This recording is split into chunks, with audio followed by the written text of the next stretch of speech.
The Ancient City, Book 3, Chapter 2, New Religious Beliefs. 1. The Gods of Physical Nature. Before passing from the formation of tribes to the establishment of cities, we must mention an important element in the intellectual life of those ancient peoples. When we sought the most ancient beliefs of these men, we found a religion which had their dead ancestors for its object, and for its principal symbol, the sacred fire. It was this religion that founded the family and established the first laws. But this race has also had in all its branches another religion, the one whose principal figures were Zeus, Hera, Athena, Juno, that of the Hellenic Olympus, and of the Roman Capitol. Of these two religions, the first found its gods in the human soul. The second took them from physical nature. As the sentiment of living power and of conscience which he felt in himself inspired man with the first idea of the divine, so the view of this immensity which surrounded and overwhelmed him traced out for his religious sentiment another course. Man, in the early ages, was continually in the presence of nature. The habits of civilized life did not yet draw a line between it and him.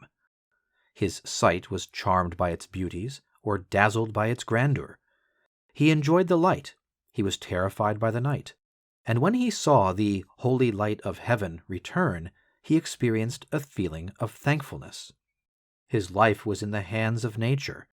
He looked for the beneficent cloud on which his harvest depended.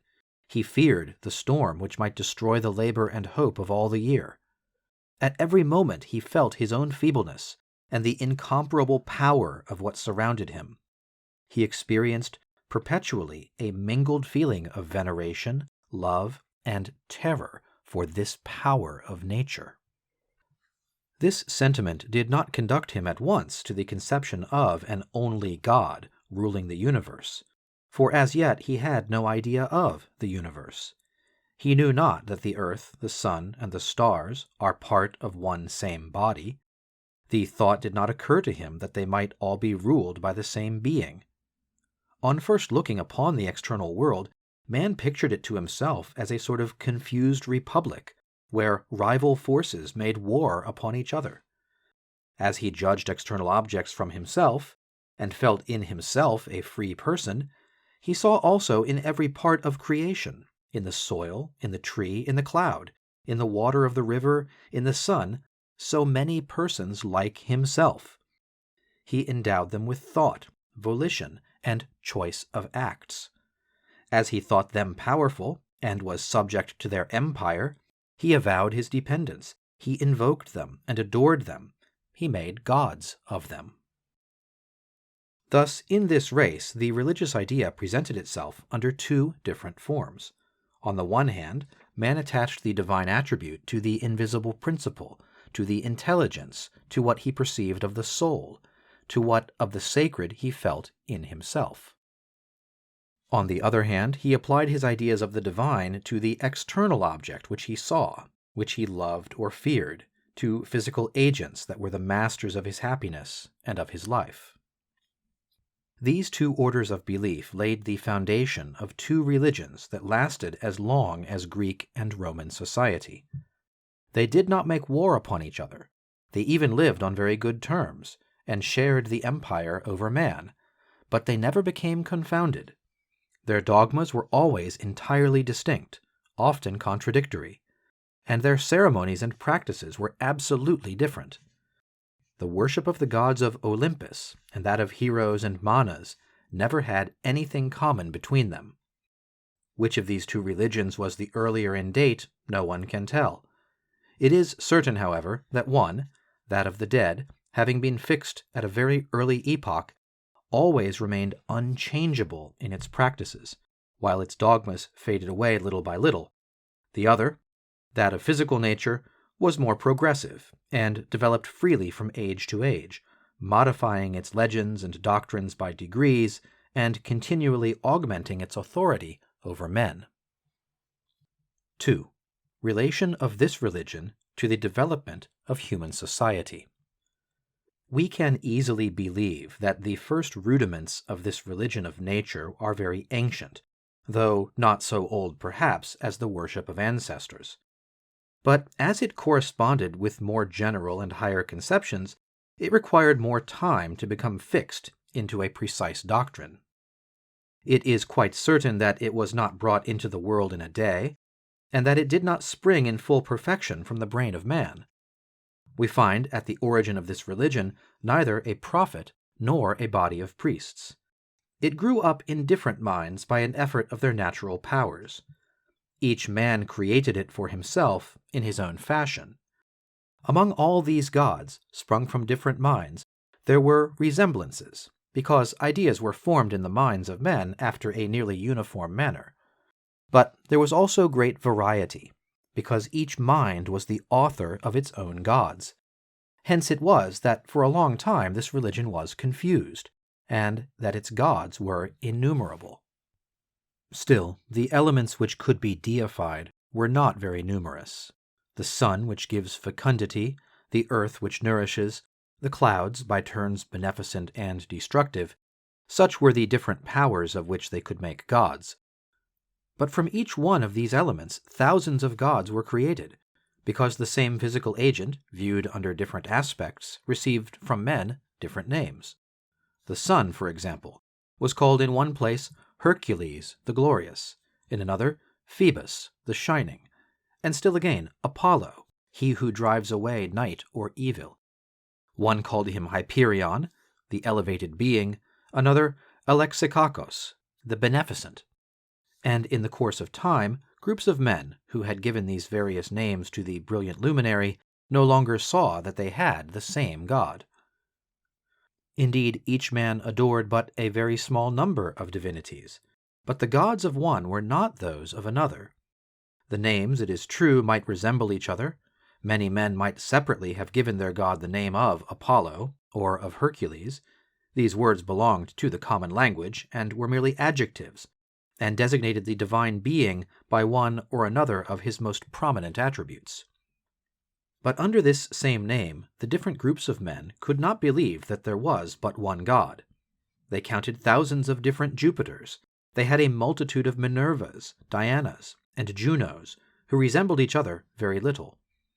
Each of these conceptions was formed by the free operation of each mind, and being in some sort its property, it happened that these gods were, for a long time, independent of each other, and that each one of them had his particular legend and his worship.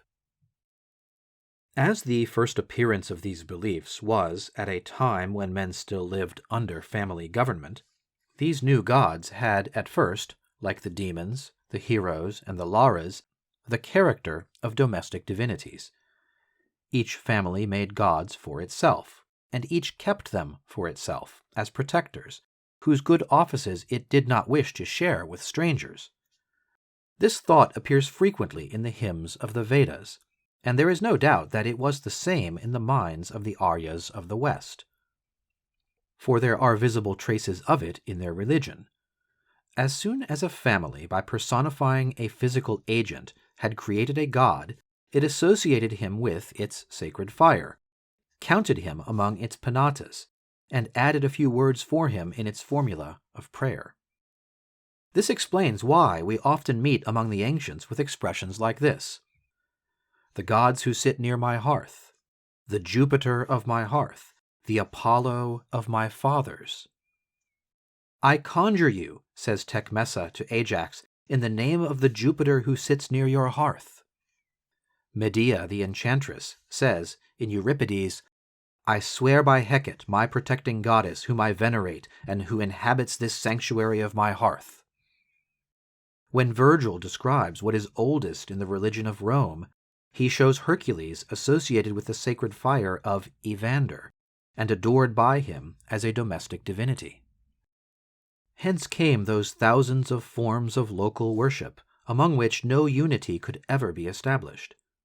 Hence those contests of the gods, of which polytheism is full, and which represent struggles of families, cantons, or villages. Hence, too, that innumerable multitude of gods and goddesses, of whom assuredly we know but the smallest part, for many have perished without even having left their names, simply because the families who adored them became extinct, or the cities that had adopted them were destroyed. It must have been a long time before these gods left the bosom of the families with whom they had originated and who regarded them as their patrimony.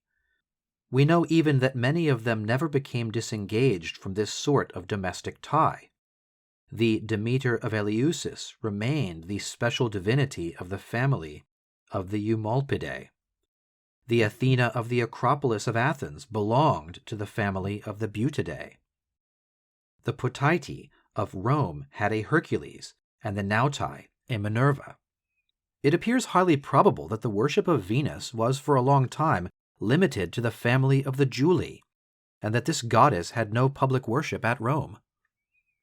It happened in the course of time, the divinity of a family having acquired a great prestige over the imaginations of men, and appearing powerful in proportion to the prosperity of this family, that a whole city wished to adopt him and offer him public worship to obtain his favors. This was the case with the Demeter of the Eumolpidae, the Athena of the Butidae, and the Hercules of the Potaiti. But when a family consented thus to share its god, it retained at least the priesthood. We may remark that the dignity of the priest for each god was during a long time hereditary, and could not go out of a certain family. This is a vestige of a time when the god himself was the property of this family, when he protected it alone and would be served only by it. We are correct, therefore, in saying that this second religion was at first in unison with the social condition of men. It was cradled in each family, and remained long bounded by this narrow horizon. But it lent itself more easily than the worship of the dead to the future progress of human association. Indeed, the ancestors, heroes, and manas were gods, who by their very nature could be adored only by a very small number of men, and who thus established a perpetual and impassable line of demarcation between families. The religion of the gods of nature was more comprehensive. No rigorous laws opposed the propagation of the worship of any of these gods. There was nothing in their nature that required them to be adored by one family only, and to repel the stranger. Finally, men must have come insensibly to perceive that the Jupiter of one family was really the same being or the same conception as the Jupiter of another, which they could never believe of two Lares, two ancestors, or two sacred fires. Let us add that the morality of this new religion was different. It was not confined to teaching men family duties. Jupiter was the god of hospitality. In his name came strangers, suppliants, the venerable poor, those who were to be treated as brothers. All these gods often assumed human form and appeared among mortals, sometimes indeed to assist in their struggles and to take part in their combats, often also to enjoin concord and to teach them to help each other. As this second religion continued to develop, society must have enlarged. Now, it is quite evident that this religion, feeble at first, afterwards assumed large proportions. In the beginning it was, so to speak, sheltered under the protection of its elder sister, near the domestic hearth. There the god had obtained a small place, a narrow cella, near and opposite to the venerated altar, in order that a little of the respect which men had for the sacred fire might be shared by him. Little by little, the god, gaining more authority over the soul, renounced this sort of guardianship and left the domestic hearth. He had a dwelling of his own, and his own sacrifices.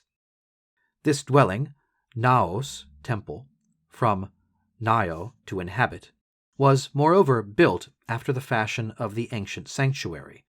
It was, therefore, a cella opposite a hearth, but the cella was enlarged and embellished, and became a temple. The holy fire remained at the entrance of the god's house, but appeared very small by the side of this house. What had at first been the principal had now become only an accessory. It ceased to be a god, and descended to the rank of the god's altar, an instrument for the sacrifice. Its office was to burn the flesh of the victim and to carry the offering with men's prayers to the majestic divinity whose statue resided in the temple. When we see these temples rise and open their doors to the multitude of worshippers, we may be assured that human associations have become enlarged.